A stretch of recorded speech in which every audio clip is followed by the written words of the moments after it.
باللہ من الشیطان الرجیم۔ سورۃ النبأ نبا کہتے ہیں خبر کو۔ تو اس سورت کا یہ نام اس وجہ سے رکھا گیا کیونکہ اس کے اندر یہ لفظ آتا ہے النبا۔ سورت کا آغاز ہوتا ہے، اللہ تعالیٰ کہتے ہیں عما یتساءلون۔ عما کا معنی ہے کس چیز کے بارے میں، یتساءلون وہ آپس میں سوال کر رہے ہیں، کس چیز کے بارے میں وہ آپس میں سوال کر رہے ہیں۔ عن النبأ العظیم، عن النبأ العظیم اس بڑی خبر کے بارے میں، یعنی جب نبی صلی اللہ علیہ وسلم نے توحید و رسالت کی دعوت دینے کے بعد قیامت کے احوال بیان کیے، قیامت کے دن کے بارے میں بتایا، اور بتایا کہ انسان کو مرنے کے بعد دوبارہ اٹھنا ہے، جب یہ بتایا تو لوگ پھر آپس میں سوال کرنے لگے کافر کہ کیا ہوگا، اس طرح قیامت آئے گی، کس طرح آئے گی، کیا ہوگا، کیا ہم دوبارہ اٹھائے جائیں گے، اس طرح کے سوال آپس میں کرنے لگے، اور یہی سوال انہوں نے اللہ کے نبی سے بھی کیے۔ تو اللہ تعالیٰ کہتے ہیں کہ وہ کس چیز کے بارے میں آپس میں سوال کر رہے ہیں، کیا اس بڑی خبر کے بارے میں، الذی وہ خبر، ہم فیہ کہ وہ جس میں مختلف اختلاف کرنے والے ہیں، وہ جس کے بارے میں وہ اختلاف کرنے والے ہیں۔ اختلاف کیا تھا؟ اختلاف یہی تھا نا کہ بھئی جناب ہم مٹی ہو جانے کے بعد دوبارہ کیسے زندہ ہوں گے، ہمارا سارا گوشت ختم ہو جائے گا، دوبارہ پھر ہمیں کیسے جو ہے نا وہ کیا جائے گا اکٹھا، تو کس طرح ہمیں دوبارہ زندہ کیا جائے گا، یہی اختلاف تھا۔ تو یہ ساری عقلی دلائل دے کر وہ اس چیز کا انکار کرتے تھے کہ دیکھیں جی عقل نہیں مانتی اس چیز کو کہ انسان ہڈیوں کا ڈھانچہ بننے کے بعد دوبارہ پھر اس پر گوشت آ جائے، ایسا نہیں ہو سکتا۔ تو وہ خبر ہم فیہ کہ وہ جس میں مختلف اختلاف کرنے والے، کلا ہرگز نہیں، کلا ہرگز نہیں، سیعلمون عن قریب وہ جان لیں گے۔ یہ کلا جو ہے نا یہ عربی زبان میں اس جگہ پہ آتا ہے کہ یہ پچھلے کلام کو غلط کرنے کے لیے اور آگے والے کلام کو صحیح ثابت کرنے کے لیے۔ کلا جہاں بھی آئے اس سے مراد کیا ہوگا کہ اس کا پچھلا کلام غلط ہے اور آگے والا صحیح، یعنی اللہ تعالیٰ نے کلا لا کر یہ بات ثابت کی ہے کہ جو لوگ اس میں اختلاف کرتے ہیں یہ اختلاف کیا ہے؟ غلط، اور صحیح بات کیا ہے کہ سیعلمون عن قریب وہ اس کو جان لیں گے۔ حقیقت یہ ہے کہ قیامت آ کے رہے گی اور یہ کافر لوگ اس کو جان لیں گے، ٹھیک ہے، کلا ہرگز نہیں، سیعلمون عن قریب وہ جان لیں گے۔ پھر دوبارہ تاکید کے طور پر اللہ تعالیٰ نے کہا کہ کلا سیعلمون، ثم پھر کلا ہرگز نہیں، سیعلمون عن قریب وہ جان لیں گے۔ اور یہ کیوں جان لیں گے؟ کیونکہ ان کے سامنے ایسی نشانیاں موجود ہیں، اگر یہ ان نشانیوں پر نظر ڈالیں تو ان کو سمجھ آ سکتی ہے۔ مثلا الم نجعل الارض مہادا، الم کیا نہیں، نجعل ہم نے بنایا، الارض زمین کو، مہادن بچھونا، کیا ہم نے زمین کو فرش بچھونا نہیں بنایا؟ اتنی بڑی زمین ہے، زمین کا آج تک کنارہ نہیں مل سکا، اتنی بڑی زمین ہے، اس کو ہم نے بچھونا بنا دیا، فرش بنا دیا۔ کیا یہ اللہ تعالیٰ کے علاوہ کو کر سکتا ہے؟ نہیں کر سکتا۔ اللہ تعالیٰ کہتے ہیں اتنا بڑا کام ہم کر سکتے ہیں تو تمہیں دوبارہ زندہ کرنا تو کوئی مشکل ہی نہیں۔ الم نجعل الارض مہادا، کیا ہم نے زمین کو فرش نہیں بنایا، والجبال اور پہاڑوں کو اوتادن میخیں نہیں بنایا۔ ہم نے اوتادن یہ وتد کی جمع ہے، اس کا معنی ہوتا ہے میخیں، یعنی ہم نے میخوں کی طرح اس کو زمین میں گاڑ دیا زمین کا توازن برقرار رکھنے کے لیے۔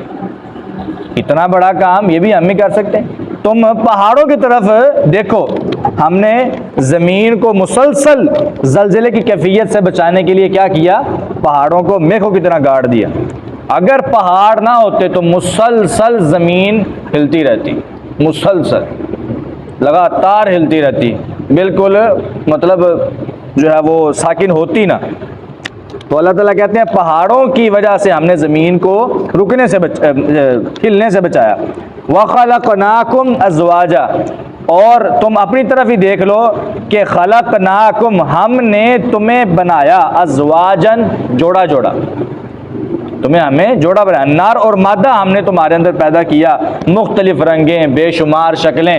ٹھیک ہے، جہاں بھی چلے جاؤ ایک کی شکل دوسرے سے نہیں ملتی ہے.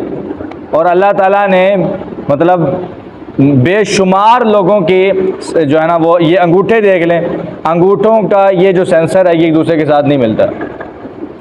کسی ایک پوری دنیا میں چلے جائیں تو یہ کس کی قدرت ہے؟ اللہ تعالیٰ کی قدرت. تو اتنے بڑے کام اللہ تعالیٰ کرنے والا ہے، تو دوبارہ زندہ کرنا تو کچھ بھی نہیں ہے. الم نجعل الارض مہادا، کیا ہم نے زمین کو فرش نہیں بنایا، پہاڑوں کو میخیں نہیں بنایا. وخلقناکم ازواجا، اور ہم نے تمہیں جوڑا جوڑا پیدا کیا. وجعلنا نومکم سباتا، وجعلنا، اور ہم نے بنایا، نومکم، تمہاری نیند کو، سباتن، باعث آرام. ہم نے تمہاری نیند کو آرام کا باعث بنا دیا. تمہیں جب تھکاوٹ ہوتی ہے، تمہیں اپنے جسم کے اندر کوئی مشکل دشواری پیدا ہوتی ہے، تم سوتے ہو، آرام کرتے ہو، سارا کچھ ٹھیک ہو جاتا ہے. سارا دن کے تھکے ہوئے رات کو تم سوتے ہو، صبح اٹھتے ہو بالکل فریش ہوتے ہو. یہ سارا کچھ کرنے والا کون ہے؟ اللہ تعالیٰ. تمہاری نیند کو اس نے آرام کا باعث بنا دیا. یہ آرام کو اللہ تعالیٰ نے دوبالا کرنے کے لیے کیا کیا کہ اللہ تعالیٰ نے رات عطا فرما دی، کیونکہ روشنی انسان کی نیند میں خلل پیدا کرتی ہے. اللہ تعالیٰ نے پھر رات عطا فرمائی کہ رات میں، اور پھر رات کو اللہ تعالیٰ نے تمہارے لیے لباس بھی بنا دیا کہ ہر چیز کو ڈھانپنے والی ہے تمہارے لیے. رات ایک بہت بڑی نعمت. اور پھر اس نے ہمیشہ رات بھی نہیں رکھی، پھر دن بھی لے کر آیا تاکہ تم اپنی روزی کے لیے بھی کچھ کر سکو، اپنا فضل. تو وجعلنا نومکم سباتا، اور ہم نے بنایا، نومکم، تمہاری نیند کو، نوم کہتے ہیں نیند کو، سباتن، باعث آرام.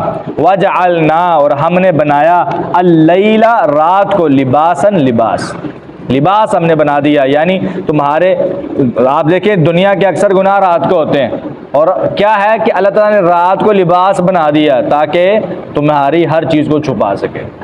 وجعلنا اللیل لباسا، ہم نے رات کو لباس بنایا. وجعلنا، اور ہم نے بنایا، النہار، دن کو، معاشا، روزی کمانے کے لیے، معیشت کمانے کے لیے. اللہ تعالیٰ نے تمہارے لیے یہ دن بنایا. اور یہ دن جو ہے اگر نہ ہوتا تو انسان روزی کا کیسے انتظام کرتا، اور اگر رات نہ ہوتی تو انسان آرام کیسے کرتا. تو یہ ساری چیزیں اللہ تعالیٰ اس لیے گنوا رہے ہیں کہ بھئی یہ سارے کام اتنے بڑے بڑے اگر اللہ تعالیٰ کر سکتا ہے تو دوبارہ اٹھانا تو کوئی مسئلہ ہی نہیں. وَبَنَيْنَا فَوْقَكُمْ سَبْعًا شِدَادًا، وَبَنَيْنَا، اور ہم نے بنائے، فوقکم، تمہارے اوپر، وبنینا، اور ہم نے بنائے، فوقکم، تمہارے اوپر، سبعن، 7، شدادن، مضبوط آسمان. ہم نے تمہارے اوپر 7 مضبوط آسمان بنائے، ایسے آسمان ہیں جن میں ذرہ برابر بھی کمزوری نہیں ہے اور نہ ہی جن میں شگاف ہے. تو ایسے مضبوط ہیں کہ ان میں کوئی شیطان بھی داخل نہیں ہو سکتا. ٹھیک ہے، آسمان اللہ تعالیٰ نے بنائے ہیں کہ جن میں ذرہ برابر بھی نہ شگاف ہے، نہ کمزوری ہے، نہ وہ گرتے ہیں اور نہ ہی ان میں کوئی شیطان داخل ہو سکتا ہے. ٹھیک ہے، وجعلنا، اور ہم نے بنایا، سراجن، سراجن، ایک روشن چراغ. بنایا اور بنایا. ہاں جی. وہاجن، جو کہ سخت گرم ہے، سخت گرم اور روشن چراغ ہم نے بنایا، مراد سورج ہے. یعنی ایسا اللہ تعالیٰ نے چراغ بنا دیا ہوا، ایسا دیکھتا ہوا، ہاں جی، کروڑوں میل دور ہونے کے باوجود اگر کوئی شخص اسے تھوڑی دیر مسلسل لگاتار دیکھتا رہے نا تو اپنی نظر سے ہاتھ دھو بیٹھے، حالانکہ وہ کروڑوں میل دور ہے. ہاں جی، سورج بہت دور ہے. وجعلنا سراجا وہاجا، اور ہم نے بنایا ایک بہت ہی روشن اور گرم چراغ. وانزلنا، اور ہم نے نازل کیا، ہم نے اتارا، من المعصرات، بدلیوں سے، ماء پانی، سجاجن کثرت سے برسنے والا. یعنی ہم نے پانی کثرت سے، شدت سے برسنے والا پانی، یعنی بارش کو ہم نے نازل کیا بدلیوں سے. کیوں نازل کیا؟ اس کے نازل کرنے کے کئی مقاصد ہیں. ان میں سے ایک مقصد یہ ہے کہ لنخرج به حبا ونباتا، لنخرج، تاکہ ہم اگائیں، به، اس پانی کے ساتھ، حبا، غلے کو، ونباتن، اور پودوں کو. ٹھیک ہے، ہم اس کے ذریعے غلہ اور پودا، اناج وغیرہ ہم اگائیں. یہ بارش کو نازل کرنے کا بڑا مقصد ہے. وجنات، اور باغات، الفافن، گھنے گھنے باغات ہم نے اگانے کے لیے آسمان سے، یعنی بدلیوں سے ہم نے بارش کو نازل کیا، ہم نے پانی اتارا. ان یوم الفصل کان میقاتا، ان، بے شک، یوم الفصل، یوم کہتے ہیں دن کو، الفصل فیصلے والا، بے شک فیصلے کا دن، کان میقاتا، ایک مقرر وقت ہے. فیصلے کا دن مقرر وقت ہے. وہ کون سا ہے؟ قیامت کا دن. یعنی اللہ تعالیٰ فرماتے ہیں نا کہ خلق اللہ السماوات والارض بالحق ولتجزا کل نفس بما کسبت وہم لا یظلمون. اللہ تعالیٰ نے آسمان و زمین جو ہیں وہ حق کے ساتھ پیدا فرمائے تاکہ ہر جان کو اس کی کمائی کا بدلہ دیا جائے. اللہ تعالیٰ نے قیامت کا دن رکھا ہی اس وجہ سے ہے کہ دنیا میں جو ظلم و زیادتیاں ہوئی ہیں ان کا حساب و کتاب کیا جائے. ظاہری بات ہے دنیا میں جو ظالم ہیں ان کو کچھ نہ کچھ جو ہے وہ سزا تو ملنی ہے اور ملنی بھی چاہیے. اگر دنیا میں ان کی پکڑ نہیں ہو رہی تو کوئی ایک نہ ایک دن ایسا مقرر ہے جس میں سب کی پکڑ ہونے والی ہے. ٹھیک ہے، مظلوم کو اس کا جو ہے وہ بدلہ دلوایا جائے گا، ظالم کو سزا دی جائے گی. تو یہ سارا کام جو ہے وہ ایک دن مقرر ہے جس میں سارا فیصلہ ہو جائے گا. ان یوم الفصل کان میقاتا، بے شک فیصلے کا دن ایک مقرر وقت ہے. یوم، جس دن، ینفخ، پھونکا جائے گا، فی الصور، سور میں، فتأتون افواجا، فتأتون، پس تم چلے آؤ گے، افواجا، فوج در فوج. جب سور میں پھونکا جائے گا، یہاں پہ دوسری مرتبہ جب سور پھونکا جائے گا نا، یہ اس کا تذکرہ ہے. یعنی پہلی مرتبہ جب پھونکا جائے گا تب تو سارے کے سارے مر جائیں گے نا، جتنی بھی مخلوقات زندہ ہوں گی وہ ساری کی ساری مر جائیں گی. جب دوسری مرتبہ پھونکا جائے گا تو پھر جتنے پہلے مرے ہوں گے اور جتنے بعد میں مرے ہوں گے سب کے سب اٹھ کے واپس آ جائیں گے، زندہ ہو جائیں گے. تو یہ دوسرے والے سور میں پھونکنے والی بات ہے. اللہ تعالیٰ فرماتے ہیں کہ جب دوسری مرتبہ سور میں پھونکا جائے گا تو تم فوج در فوج نکل کر آؤ گے، یعنی ایسے بھاگ کر آؤ گے جیسے کوئی فوج آ رہی ہوتی ہے. تو تمام کے تمام لوگ قبروں سے نکل کر فوج در فوج آ جائیں گے. وَفُتِحَتِ السَّمَاءُ، اور فتحت، فتح کا معنی ہوتا ہے کھول دیا جائے گا، فتح. ٹھیک ہے، یہ بھی کسی کو کھولنا، یعنی مسلمان کے لیے اللہ تعالیٰ فتح کا دروازہ کھول دیتا ہے. مسلمان کے لیے اللہ تعالیٰ غلبے کا دروازہ کھول دیتا ہے جب اس کو فتح حاصل ہوتی ہے کسی دشمن پر. تو فتح بھی کہتے ہیں کھولنے کو. تو فتحت، کھول دیا جائے گا، السماء، آسمان، فکانت ابوابا، تو وہ ہو جائے گا دروازے. آسمان کے ابھی بھی دروازے موجود ہیں لیکن اس وقت اس طرح آسمان پھٹے گا. اس میں سورۃ فرقان میں اللہ فرماتے بھی ہیں یوم تشقق السماء بالغمام ونزل الملائکۃ تنزیلا. آسمان اس وقت پھٹ جائے گا، اور جب پھٹے گا تو پھٹنے کے ساتھ ساتھ اس کے اتنے ہی زیادہ دروازے بن جائیں گے جتنے ابھی بھی موجود نہیں ہیں. اس وقت بہت زیادہ ہوں گے. اور وہ ہوگا کیوں؟ فرشتوں کو نازل کرنے کے لیے. فرشتے اس دن زمین پر نازل ہوں گے. فرشتے تو آپ کو پتہ ہے اتنے زیادہ ہیں کہ ان کی تعداد کا حساب لگایا نہیں جا سکتا. نبی صلی اللہ علیہ وسلم فرماتے ہیں نا کہ فرشتوں کی تعداد کے بارے میں کہ جو ہمارا بیت اللہ ہے اس کے بالکل اوپر 7 آسمانوں کے اوپر بیت المعمور ہے. تو بیت المعمور کا فرشتے طواف کرتے ہیں. روزانہ 70,000 فرشتہ طواف کرتا ہے، اور جس نے ایک مرتبہ طواف کر لیا اس کی قیامت تک باری نہیں آتی. کتنے فرشتے ہیں روزانہ بلا ناغہ 70,000 فرشتہ طواف کرتا ہے. تو وہ سارے فرشتوں کو زمین پر نازل کیا جائے گا، تو اس کے لیے پھر سارے آسمان میں دروازے جو ہیں وہ لگائے جائیں گے. تو آسمان سارے کا سارا دروازے ہو جائے گا. وفتحت السماء، اور آسمان کھولا جائے گا. فکانت ابوابا، تو وہ ہو جائے گا دروازے. وسیرت الجبال، وسیرت، اور چلائے جائیں گے الجبال، پہاڑ. فکانت سرابا، تو وہ سراب بن جائیں گے. سراب، جس طرح سراب اس کو کہتے ہیں، وہ ایک پیاسا انسان جب کسی ریگستان میں ہو تو دور سے ایک ریتلی والی جو زمین ہوتی ہے وہ انسان کو پانی نظر آ رہی ہوتی ہے، ٹھیک ہے.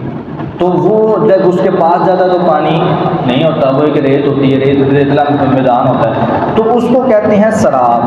اللہ تعالیٰ کہتے ہیں کہ پہاڑوں کو ایسے ریزہ کر دیا جائے گا کہ وہ کس طرح ریگستان کی طرح لگیں گے سارے ریت. جس طرح وہ سورہ قاریہ میں بھی ہم نے پڑھا تھا وَتَكُونُ الْجِبَالُ كَالْعِهْنِ الْمَنْفُوشِ، پہاڑ ایسے ہو جائیں گے جیسے اون کی طرح ہوتے ہیں.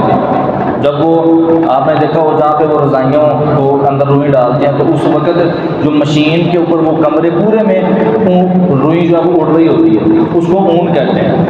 اس طرح پہاڑوں کی حالت ہو جائے گی قیامت والی.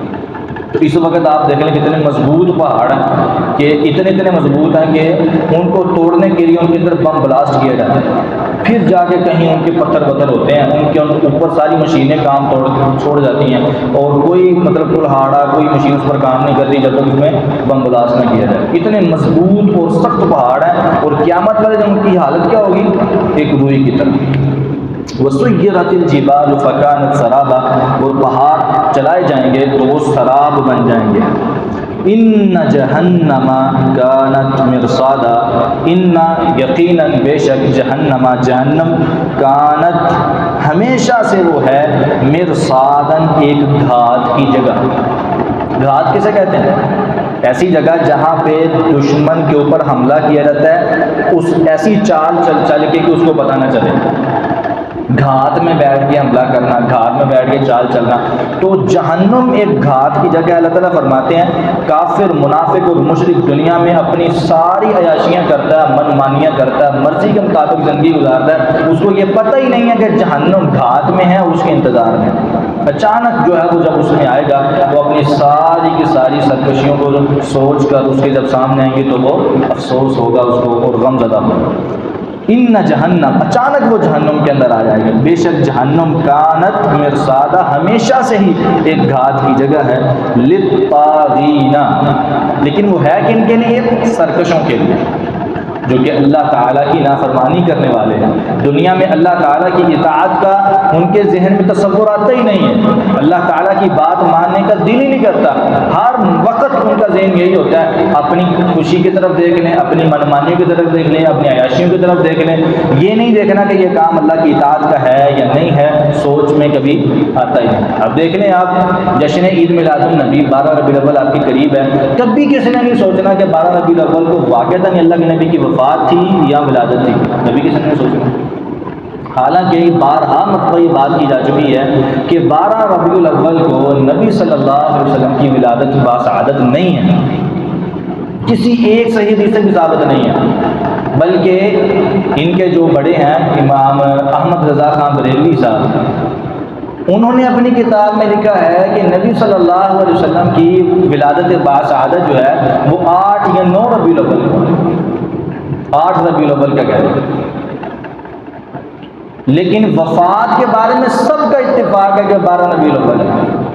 اج تک یہ مشہور تھی 12 وفات. ہاں جی 12 وفات پہلے ساڈے بڑیاں نے پوچھے 12 وفات. تو اب آ کے 12 ربیع الاول کو نبی صلی اللہ علیہ وسلم کی ولادت باسعادت ثابت کر کے جشن عید میلاد النبی. حالانکہ نبی صلی اللہ علیہ وسلم کی اس دن وفات ہوئی ہے. اور پھر دلائل اس طرح کے دیں گے کہ عوام کو مطمئن کیا جا سکتا ہے، لیکن عقل مند انسان اس پر پھر غور کرتا ہے، اس کو سمجھ آ جاتی ہے کہ دلائل سارے کے سارے ایسے ہی ہیں جیسے آپ وہ جو ہے نا وہ ایک ریت کا پہاڑ ہو، جب ہوا آتی ہے تو سارا پہاڑ ختم ہو جاتا ہے. اسی طرح کے ان کے دلائل ہوتے ہیں. جی دلائل کیا ہیں؟ جی نبی صلی اللہ علیہ وسلم کی ولادت پہ آپ کو خوشی نہیں ہوتی؟ کس کو خوشی نہیں ہے؟ سب کو خوشی ہے. لیکن سب سے پہلا بات یہ ہے کہ اللہ کے نبی کی ولادت کے یہ دن ثابت تو کرو نا. پھر دوسری بات، نبی صلی اللہ علیہ وسلم نے اپنی ولادت پہ خوشی منائی تھی، لیکن کس طرح؟ روزہ رکھا تھا. اور ولادت والے دن یعنی نبی صلی اللہ علیہ وسلم نے تاریخ کو مینشن نہیں کیا، دن کو مینشن کیا. نبی صلی اللہ علیہ وسلم ہر ہفتے سوموار والے دن روزہ رکھتے تھے. پوچھا گیا آپ کیوں رکھتے ہیں؟ فرمایا اس دن میں پیدا کیا گیا تھا. اللہ کے نبی نے تاریخ بتائی نہیں، بلکہ دن متعین کیا ہے کہ سوموار کو میں پیدا کیا گیا تھا. اگر کسی کو زیادہ خوشی ہے تو وہ سوموار کا دن روزہ رکھے، سال بعد نہیں، ہر ہفتے رکھے. پتہ لگے کتنے کو محبت ہے اللہ کے نبی کی طرف. اور الحمدللہ ثم الحمدللہ اہل الحدیث یا جو اہل السنہ ہے، جو صحیح اہل السنہ ہے، وہ ہر سوموار کو روزہ رکھتے ہیں نفلی، جن کو صحیح اللہ کے نبی سے محبت ہے. جمعرات کو تو اس وجہ سے ہے کہ اس دن اعمال اللہ کے ہاں پیش کیے جاتے ہیں، اس کا نبی صاحب کی ولادت کے ساتھ تعلق نہیں. سوموار کو اللہ کے نبی کی پیدائش ہوئی. تو نبی صلی اللہ علیہ وسلم نے تاریخ کو مینشن نہیں کیا، دن کو مینشن کیا. اور اس دن خوشی کیسے منائی ہے؟ روزہ رکھے. اور یہی صحیح طریقہ ہے خوشی منانے کا. اس کے علاوہ جتنی بھی خرافات ہیں، جتنی بھی ساری کی ساری رسم و رواج، یہ سارے عیسائیوں کے ساتھ مشابہت رکھنے والی چیزیں ہیں. مسلمانوں کا اس کے ساتھ کوئی تعلق نہیں. عیسائی کیا کرتے ہیں؟ ہر سال بعد حضرت عیسیٰ کی ولادت کا جشن مناتے ہیں. یہ ان کے ساتھ مشابہت ہے. تو نبی علیہ السلام نے فرمایا تھا من تشبہ بقوم فہو منہم، جو بندہ کسی قوم کے ساتھ مشابہت کسی بھی صورت میں اختیار کرے گا وہ بندہ انہی میں سے شمار کیا جائے گا. اگر کوئی بندہ یہودیوں کے ساتھ ان کی مذہبی چیز میں مشابہت اختیار کرتا ہے تو وہ ان کے ساتھ ہوگا قیامت والے دن. اگر کوئی عیسائیوں کے ساتھ رکھتا ہے تو وہ ان کے ساتھ ہوگا. اس لیے ہمیں چاہیے کہ مسلمانوں والی چیزوں کو اپنائیں اور صحابہ کرام کے ساتھ مشابہت اختیار کرنے کی کوشش کریں، نہ کہ عیسائیوں اور یہودیوں کے ساتھ. تو اسی طرح جو اللہ کی اطاعت اور نبی صلی اللہ علیہ وسلم کی اطاعت کے بارے میں سوچتے ہیں، اسی پر عمل کرتے ہیں، ان کے لیے جہنم نہیں ہے. سرکشوں کے لیے جہنم ہے جو کہ اللہ تعالیٰ کی اطاعت کے بارے میں کبھی سوچتے بھی نہیں. للطاغین مآبا، وہ ٹھکانہ ہے سرکشوں کے لیے. للطاغین سرکشوں کے لیے، مآبن ٹھکانہ ہے. لابثین وہ رہنے والے ہوں گے، فیہا اس جہنم میں، احقابن مدتوں یعنی مدتوں سے مراد کبھی ان کو کوئی نکال ہی نہیں سکے گا اور وہ کبھی نہیں نکلیں گے. یہاں پہ تو دنیا کی زندگی 50 سال 60 70 زیادہ سے زیادہ 80، اس سے زیادہ تو بہت مشکل. کبھی کوئی 1-2 ہوتے ہیں جو اس سے زیادہ ہوتے ہیں. عمریں تو اس سے زیادہ ہے ہی نہیں، زیادہ سے زیادہ 50-60 کے درمیان عمریں. یہ تو محدود وقت ہے نا. لیکن قیامت کے بعد والا جو وقت ہے وہ محدود نہیں، وہ محدود نہیں ہے، وہ لا محدود ہے. اور وہ ہمیشہ کے لیے. جو بندہ جنت میں چلا گیا وہ بھی ہمیشہ، جو بندہ جہنم میں چلا گیا وہ بھی ہمیشہ. ٹھیک ہے. اللہ تعالیٰ کسی پر خصوصی رحمت نازل کر کے اس کو جنت میں داخل کر دے تو وہ علیحدہ بات ہے، ورنہ اس کو کوئی نکالنے والا نہیں ہوگا. لابثین فیہا احقابا، وہ اسی میں مدتوں ہمیشہ رہنے والے ہیں. اللہم لا تجعلنا منہم، اللہم انا نعوذ بک من عذاب جہنم وعذاب النار، اللہم انا نسألک الجنة الفردوس. لا یذوقون فیہا بردا ولا شرابا. جہنمیوں کا بیان چل رہا ہے. اس میں اللہ تعالیٰ نے یہ کہا تھا کہ یہ جہنم جو ہے وہ سرکشوں کا ٹھکانہ ہے. سرکش گنہگار جو کہ اللہ تعالیٰ کے حکم کے آگے کھڑے ہو جاتے ہیں اور اس کو مانتے نہیں. لا یذوقون نہیں وہ چکھیں گے، فیہا اس جہنم میں، بردن کوئی ٹھنڈ، ولا شرابا اور نہ ہی کوئی پینے کی چیز. یہ ٹھنڈ اس سے مراد جو ہے نا وہ مزے کی ٹھنڈ ہے، جس سے انسان جو ہے نا وہ خوش ہوتا ہے جس ٹھنڈ سے، وہ والی جہنم میں نہیں ملے گی۔ لیکن آپ کو پتہ ہے کہ جہنم کا ایک عذاب ٹھنڈ والا بھی ہے، ٹھیک ہے، زمہریر جس کو کہا جاتا ہے۔ جہنم کے اندر دو عذاب ہیں، ایک آگ والا اور ایک ٹھنڈ والا عذاب۔ تو وہ ٹھنڈ والا جو عذاب ہے وہ مطلب بہت زیادہ جو شدید قسم کی ٹھنڈ ہوگی وہ وہاں پہ ہوگی۔ اور یہاں پہ جو بات ہے بردن، یہاں پہ بردن سے مراد وہ والی ٹھنڈ جو مزے والی، جس سے انسان خوش ہوتا ہے، وہ ٹھنڈ جہنم میں نہیں ہوگی، ہاں سکون والی جو ہے۔ لا یذوقون فیہا، نہیں وہ چکھیں گے اس میں، بردن کوئی ٹھنڈ، ولا شرابن اور نہ ہی کوئی پینے کی چیز، الا مگر حمیمن گرم کھولتا ہوا پانی ہوگا، وغساقن اور بہتی پیپ ہوگی، نعوذ باللہ من ذالک، یہ جہنمیوں کا کھانا پینا ہوگا۔ استغفر اللہ۔ جزاءً، یہ بدلہ ہے، یہ چیزیں ان کو یہ کس لیے، یہ بدلہ دینے کے لیے ہیں، وفاقاً پورا پورا، یہ ان کے اعمال کا پورا پورا بدلہ ہے، جو وہ دنیا میں کرتے رہے ہیں نا، یہ ان کے اعمال کا پورا پورا بدلہ ہے۔ یعنی یہ نہیں ہے کہ نعوذ باللہ ان پر کوئی ظلم کیا جا رہا ہے، ظلم نہیں ہوگا ان پر، یہ ان کے اپنے اعمال کا ہی بدلہ ہوگا۔ انہم کانوا، انہم بلا شبہ وہ، کانو تھے، لا یرجونا نہیں وہ امید رکھتے، حساباً حساب کی، حساب و کتاب کی وہ امید نہیں رکھتے تھے، یعنی ان کے ذہن میں بھی نہیں تھا کہ کبھی ہمارا حساب و کتاب ہوگا، بالکل بھی ان کو یقین نہیں تھا، کوئی ذہن میں بھی نہیں تھا، نہ ہی انہوں نے اس کی تیاری کی، ٹھیک ہے۔ انہم کانوا بلا شبہ وہ تھے، لا یرجونا نہیں امید رکھتے، حساباً کسی بھی حساب و کتاب کی، وَكَذَّبُوا اور انہوں نے جھٹلایا تھا، بِآیاتِنَا ہماری آیات کو، کذاباً بری طرح جھٹلانا، انہوں نے ایسے جھٹلایا تھا کہ ماننے کا سوال ہی پیدا نہیں ہوتا، کبھی اس کی طرف آئے ہی نہیں وہ۔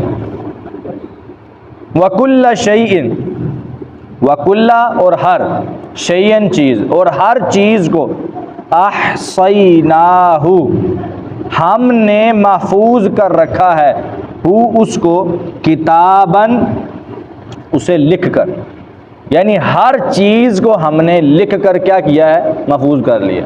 یعنی اللہ تعالیٰ عالم الغیب ہے اور اللہ تعالیٰ کو کوئی بھی چیز بھولتی بھی نہیں ہے، اللہ تعالیٰ ہر انسان کے اعمال کو جانتا بھی ہے اور اس کو یاد بھی رہتے ہیں، اور ہاں جی، اور یہ فرشتے بھی ہیں، فرشتے جو ہیں ان کو بھی بھولتے نہیں ہیں کبھی، فرشتے بھی انسان کے تمام اعمال کو یاد رکھتے ہیں، لیکن اس کے باوجود اللہ تعالیٰ نے اس کو محفوظ کیا لکھ کر، تاکہ جب نامہ اعمال قیامت کو انسان کے سامنے پیش کیا جائے تو انسان انکار نہ کر سکے، یہ انسان کے لیے، حالانکہ اللہ تعالیٰ بھی جانتے ہیں اور فرشتے بھی سارا کچھ یاد کر رہے ہیں انسان کا جو اس کی زندگی میں ہو رہا ہے، لیکن انسان کے لیے حجت تمام کرنے کے لیے سب چیز کو لکھا گیا تاکہ اس کے سامنے قیامت کو پیش کیا جائے۔ اور یہ سورہ بنی اسرائیل میں آتا بھی ہے کہ جب نامہ اعمال پیش کیا جائے گا نا تو اللہ تعالیٰ نامہ اعمال سامنے رکھ کے انسان کو کہیں گے اقرأ کتابک، اب پڑھ اپنا نامہ اعمال خود ہی، کفا بنفسک الیوم علیک حسیبا، آج یہ نامہ اعمال ہی تیرے لیے حساب و کتاب کے لیے کافی ہے، یعنی تو خود فیصلہ کریں گا نامہ اعمال پڑھ کے۔ وَكُلَّ شَيْءٍ أَحْصَيْنَاهُ كِتَابًا ہر چیز کو ہم نے لکھ کر محفوظ کر رکھا ہے، فَذُوقُوا پس تم چکھو، فَلَن نَزِيدَكُمْ فا کا معنی پس، لن ہرگز نہیں، نزیدکم ہم تمہیں زیادہ کریں گے، یعنی ہرگز ہم تمہیں زیادہ نہیں کریں گے، الا مگر عذاباً عذاب میں، یعنی تمہارا اگر تمہیں ہم کچھ زیادہ دیں گے بھی نا تو عذاب ہی زیادہ دیں گے، عذاب کے علاوہ تمہیں کوئی اور چیز ملنے والی نہیں ہے۔ اللہم لا تجعلنا منہم، انا بے شک، للمتقین پرہیزگاروں کے لیے، مفازن ایک بہت بڑی کامیابی، ساتھ ہی پرہیزگاروں کا جنتیوں کا تذکرہ بھی آ گیا، جہنمیوں کا تذکرہ کرنے کے بعد ساتھ ہی جنتیوں کا۔ یہ اب یہ متقین کا ذکر جو ہے یہ ان لوگوں کے مقابلے میں آیا ہے جنہیں کسی حساب کی توقع بھی نہیں تھی نا، ان کے مقابلے میں اللہ تعالیٰ جنتیوں کا اور متقین کا تذکرہ کر رہے ہیں۔ ان بے شک للمتقین پرہیزگاروں کے لیے مفازن ایک بہت بڑی کامیابی ہے، حدائق و اعناب۔ حدائق حدیقت ان کی جمع ہے، حدیقہ کہتے ہیں ایک باغ کو، حدائق باغات، کئی باغ، و اعنابن اور انگور، ٹھیک ہے، کئی باغ یعنی باغات ہوں گے، اور انگور کی یعنی بہت سی اقسام جتنی بھی ساری کی ساری اس میں آ جائیں گی۔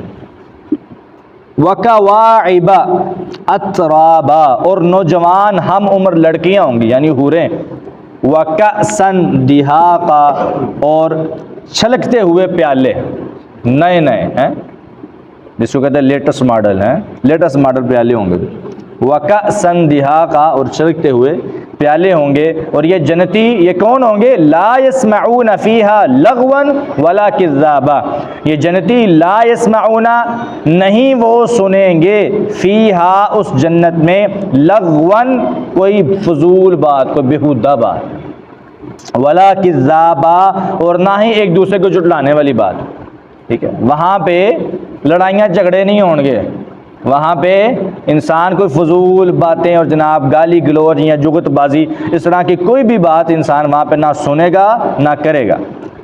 وہاں پہ کیا ہوگا؟ الا قیلا سلاما سلاما، سلام سلام، ہر کوئی ایک دوسرے کو اچھی بات کرے گا اور سلام والی بات کرے گا۔ جزاء من ربک عطاء حسابا، جزاء یہ بدلہ ہے، من ربک تیرے رب کی طرف سے، عطاء ایسا عطیہ ہے، حسابا جو کہ پورا پورا کافی ہونے گا۔ رب السماوات والارض وما بینہما الرحمن لا یملکون منہ خطابا۔ رب السماوات والارض، اس رب کی طرف سے، السماوات جو کہ آسمانوں کا رب ہے، والارض اور زمین کا رب ہے، وما بینہما اور ہر اس چیز کا رب ہے جو ان دونوں کے درمیان ہے، یعنی آسمان و زمین کے درمیان ہے، ہر اس چیز کا رب ہے۔ وہ کون ہے؟ الرحمن، وہ بے حد رحم والا ہے۔ لا یملکون نہیں وہ قدرت رکھیں گے، منہ اس سے یعنی اللہ تعالیٰ سے، خطاباً بات کرنے کی، کوئی بھی انسان اللہ تعالیٰ سے بات کرنے کی قدرت نہیں رکھتا، ٹھیک ہے، اللہ تعالیٰ کے ساتھ بات کرنا، ملاقات یا جو بھی، یہ کسی بندے کی بھی قدرت میں نہیں ہے، طاقت میں نہیں ہے۔ ایک ہے کہ قیامت والے دن، ایک ہے دنیا میں بھی، ٹھیک ہے۔ یوم یقوم الروح والملائکۃ صفا، یوم جس دن، یقوم کھڑا ہوگا، الروح روح، روح سے مراد جبرائیل علیہ السلام، ٹھیک ہے، والملائکۃ صفا اور فرشتے بھی کھڑے ہوں گے، صفاً صف بنا کر۔ صف میں کھڑے ہونا یہ اللہ تعالیٰ کو انتہائی پسند ہے، اس وجہ سے قیامت کے دن فرشتوں کی صفیں بنائی جائیں گی، ٹھیک ہے، یعنی ایک صف میں ایک ترتیب سے کھڑے ہونا اللہ تعالیٰ کو انتہائی پسند ہے، اسی وجہ سے نماز میں صفوں کو سیدھا کرنے کا کہا جاتا ہے کہ صف جتنی سیدھی ہوگی اتنی ہی نماز انسان کی مکمل ہوگی۔ اگر صف سیدھی نہیں ہے، صف برابر نہیں ہے، پاؤں کے ساتھ پاؤں نہیں ملے ہوئے، اتنی ہی نماز ناقص رہتی ہے، سمجھے؟ تو اس وجہ سے صفوں کو سیدھا کرنے کا کیا گیا؟ نبی صلی اللہ علیہ وسلم کی حدیث ہے، سووا صفوفکم، آپ نے حکم دیا کہ اپنی صفوں کو برابر کرو، فإن تسویۃ الصفوف من تمام الصلاۃ، کیونکہ صفوں کو برابر کرنا نماز کو مکمل کرنے میں سے، جو انسان صفوں کو برابر کرنے کی کوشش کرتا ہے اور اس کے مطابق چلتا ہے نا، تو اللہ تعالیٰ اس کی نماز کو مکمل نماز اس کو اجر و ثواب دیتے ہیں۔ لیکن جو بندہ اس کا اہتمام نہیں کرتا اس کی نماز مکمل نہیں ہوتی، تو اس کا اہتمام کرنا چاہیے۔ اچھا پیر دے نال پیر نہ جڑے تو سلوار صاف سیدھی رہ نہیں سکتی، کبھی بھی نہیں رہ سکتی، یہی واحد طریقہ ہے، کر ہی نہیں سکتا بندہ، یہ واحد طریقہ ہے۔ فٹ کا فاصلہ 6 ادھر کھڑے ہوتے آخر۔ ہاں جی، نبی صلی اللہ علیہ وسلم جب حکم دیتے تھے نا صحابہ کرام کو، سووا صفوفکم تراسوا سد الخلل، ٹھیک ہے، یہ جو مختلف الفاظ آتے ہیں، استووا اقیموا صفوفکم، یہ تمام الفاظ صحابہ کرام صفوں کو سیدھا کیسے کرتے تھے؟ صحابہ کرام کہتے ہیں کہ ہم کننا نلزم القدم بالقدم والمنکب بالمنکب، جب اللہ کے نبی ہمیں حکم دیتے تھے تو ہم پاؤں کے ساتھ پاؤں، کندھے کے ساتھ کندھا ملاتے تھے، تو اللہ کے نبی صلی اللہ علیہ وسلم دیکھ رہے ہوتے تھے، تو اس کا کیا مطلب ہوا کہ اللہ کے نبی علیہ الصلوۃ والسلام کے حکم کا مطلب ہی یہ ہے کہ صفوں کو برابر کرو، کس طریقے سے؟ پاؤں کے ساتھ پاؤں ملا کے، کندھے کے ساتھ کندھا ملا کے، اور آپ کے پاؤں تب ملیں گے جب آپ اپنے پاؤں اپنے جسم کے مطابق کھولیں گے، آپ کے پاؤں بھی مل جائیں گے اور کندھے بھی مل جائیں گے، ورنہ کندھے نہیں ملیں گے آپ کے، صرف پاؤں ملیں گے۔ یہ ہمارے ہاں کچھ خرابی ہے، کچھ بھائی اپنی ضرورت سے زیادہ پاؤں کھول لیتے ہیں، تو یہ طریقہ کار درست نہیں ہے، اپنے جسم کے مطابق پاؤں کھولے جائیں، اس سے فائدہ یہ ہوگا کہ ساتھ والے بھائی کے ساتھ کندھے بھی جڑ جائیں۔ نبی صلی اللہ علیہ وسلم نے یہ تو نہیں فرمایا کہ قدم کے ساتھ قدم ملاؤ، کندھے کے ساتھ، حکم نہیں ہے اس چیز کا، انہوں نے صرف کیا برابر کرو۔ ہاں جی، انہوں نے صفوں کو برابر کرنے کا کہا، لیکن صفوں کو برابر کرنے سے صحابہ کرام نے مراد کیا لیا اور اللہ کے نبی نے اس پر عمل کیسے کروایا؟ ایسے ہی کروایا کہ قدم کے ساتھ قدم اور کندھے کے ساتھ کندھا۔ الروح والملائکۃ صفا، جس دن جبرائیل امین اور فرشتے جو ہیں وہ صف بنا کر کھڑے ہوں گے، لا یتکلمون، نہیں وہ کلام کریں گے، الا مگر، من وہ شخص، آذینہ اجازت دے، لہو جس کو، الرحمن رحمان، جس کو اللہ تعالیٰ اجازت دے گا وہی بات کر سکے گا اس دن، ورنہ اس کے علاوہ کوئی انسان بات بھی نہیں کر سکتا، اور جو بات کرے گا وقال صوابا، وہ درست بات کرے گا، کوئی غلط بات نہیں کرے گا۔ یہ آپ کہے کوئی انسان نہیں ہے تو فرشتے کی گل ہوگی، فرشتے بھی ایسے ہی کریں گے نا، پیچھے بات فرشتوں کی اس حوالے سے ہوئی ہے کہ فرشتے صف بنا کر کھڑے ہوں گے، کلام کرنے والی بات فرشتوں کے ساتھ بھی ہے اور انسانوں کے ساتھ بھی ہے، اس صفوں میں کھڑے ہوں گے انسان، کلام کرنے کی بات، یعنی وہ کلام نہیں کریں گے، آپس میں کوئی انسان اللہ کی اجازت کے بغیر بات بھی نہیں کر سکے گا، ٹھیک ہے، آپس میں بھی نہیں کریں گے اور اللہ تعالیٰ کے ساتھ بھی نہیں کریں گے، ٹھیک ہے، صرف اتنی سی اجازت ہے، وہ حدیث میں جو آتا ہے کہ مطلب اللہ تعالیٰ میدان معاشر زمین پر لگے گا نا، تو اللہ تعالیٰ جب آسمان سے زمین پر آئیں گے لوگوں کے حساب و کتاب کے لیے، تو وہ سورج کی جو گرمی ہے اور انسان جو ہے وہ فل اپنے پسینے میں نہا رہے ہوں گے، ڈوب رہے ہوں گے، اور جناب گھبراہٹ بہت زیادہ ہوگی، تو وہ سارے کے سارے حساب و کتاب ہی نہیں شروع ہو رہا ہوگا، اتنی سختی ہے کہ حساب و کتاب ہی نہیں شروع ہو رہا، گرمی بھی شدت کی، تو تمام کے تمام لوگ اکٹھے ہو کے آدم علیہ السلام کے پاس جائیں گے، ٹھیک ہے، سفارش کرنے کے لیے کہ آپ اللہ تعالیٰ سے کہہ دیں کہ کم از کم حساب و کتاب ہی شروع ہو جائے، ہمیں یہ شدت گرمی کی بہت تنگ کر رہی ہے، تو وہ حساب و کتاب ہی نہیں شروع ہوگا۔ پھر جناب آدم علیہ السلام کہیں گے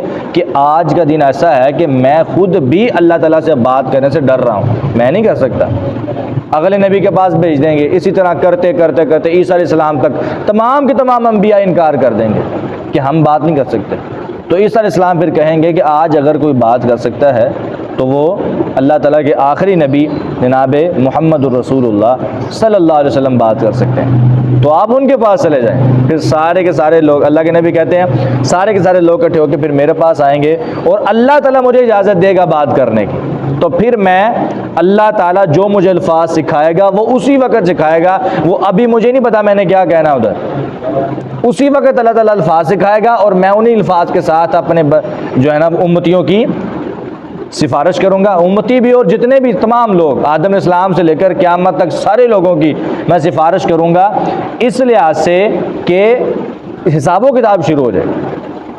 آپ کو پتا کہ اللہ کے نبی صلی اللہ علیہ وسلم 2 سفارشیں کریں گے، پہلی جو سفارش ہے نا وہ سفارش کون سی ہے؟ حساب و کتاب شروع کرنے والی، اور سارے کافر ہاں جی اس میں سارے ہیں، اور جو دوسری ہے وہ متقین اور پرہیزگاروں کے لیے کہ میں مطلب جن کو تھوڑے جو گناہ گار بھی ہیں تو ان کو گناہوں سے جناب معافی دلوا کے اور جہنم سے آزادی دلوا کے جنت کی طرف لے کے جانا۔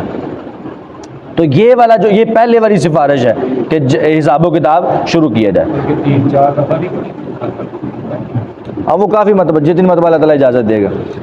تو اس آیت الکرسی میں بھی آتا ہے من ذا الذی یشفع عندہ الا باذنہ۔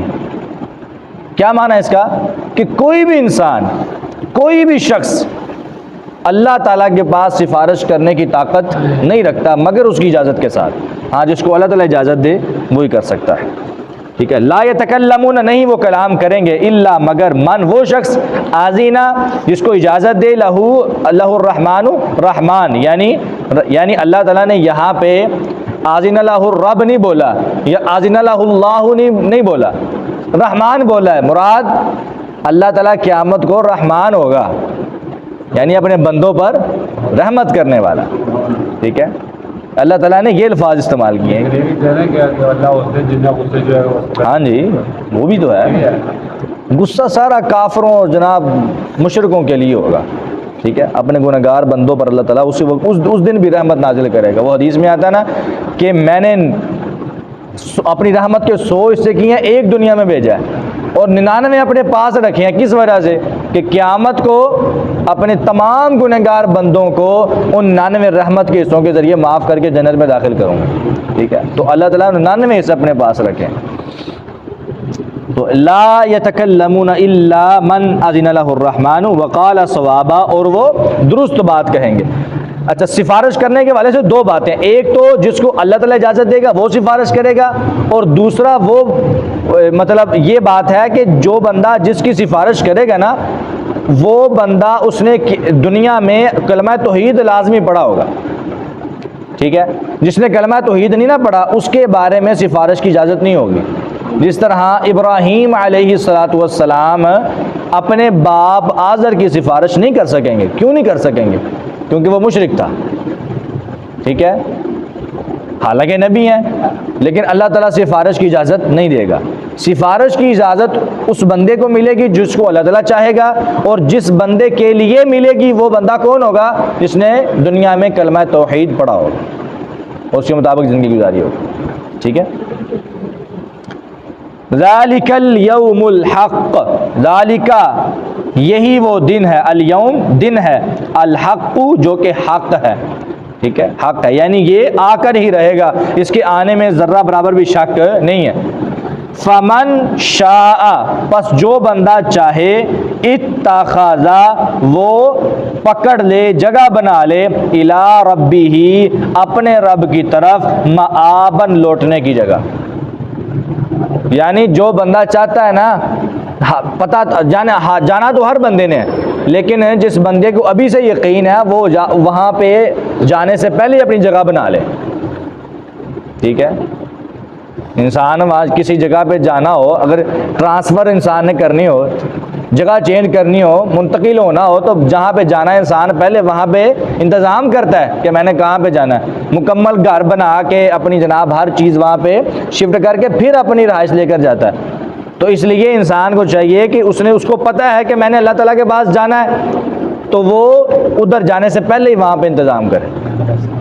ہاں جی، فمن شاء، پس جو چاہے، اتخذ الی ربہ مآبا وہ اپنے رب کی طرف لوٹنے کی جگہ بنا لے۔ انا انذرناکم عذابا قریبا، بلا شبہ انذرناکم ہم نے تمہیں ڈرایا، عذابا قریبا ایک ایسے عذاب سے جو کہ قریب ہے، قریب ہے، عذاب قریب ہی ہے نا۔ آپ کو پتہ ہے دنیا، ہاں جی، دنیا جتنی مطلب زندگی جتنی مرضی لمبی ہو آخر میں کیا ہے؟ موت، اور ہر آنے والا وقت قریب ہو رہا ہے، ہر آنے والا وقت انسان کو موت سے قریب کر رہا ہے۔ تو اس وجہ سے کہا گیا ہے کہ عذاب قریب ہے۔ یوم، جس دن، ینظر دیکھے گا، المرء آدمی، ما قدمت یداہ اس کو، قدمت جو آگے بھیجا ہے، یداہ اس کے دونوں ہاتھوں نے، یعنی انسان اپنا سارا کیتا کرا اتنے دیکھ لے گا، ٹھیک ہے، اپنے سارے اعمال، ٹھیک ہے، ما قدمت یداہ، جو اس کے دونوں ہاتھوں نے آگے بھیجا وہ اس کو دیکھ لے گا۔ وَيَقُولُ الْكَافِرُ، اور کافر کہے گا یا لیتنی، ہائے افسوس، اے کاش، کنت ترابا، میں مٹی ہوتا۔ کافر وہاں پہ حسرت اور ندامت سے کہے گا کہ کاش میں مٹی ہوتا، میں کبھی یہاں پہ آتا ہی نہ، میرا حساب و کتاب ہوتا ہی نہ، ٹھیک ہے۔ اور بعض مفسرین نے تو اس کا معنی یہ کیا ہے کہ اس کافر سے مراد شیطان ہے۔